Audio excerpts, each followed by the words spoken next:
1. Un membre du gouvernement tentait de boycotter la passation de pouvoir avec un ministre Rassemblement National du jamais vu, tout comme la nomination de Jordan Bardella à Matignon en cas de victoire avec majorité absolue à l'Assemblée.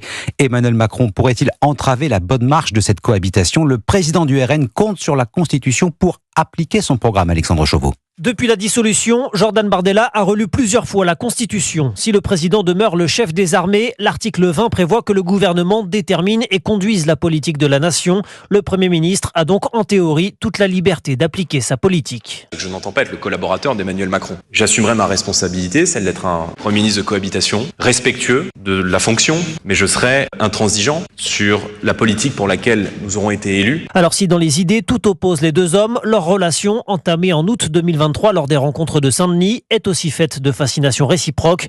Reste que le bras de fer politique pourrait bien avoir lieu, en particulier sur les mesures du RN qui se heurtent aux traités européens. Et puis autre risque de frottement entre l'Élysée et Matignon, celui des nominations aux postes clés de l'État, les patrons de la gendarmerie ou du renseignement par exemple, mais aussi les directeurs d'entreprises publiques comme la SNCF ou Aéroports de Paris.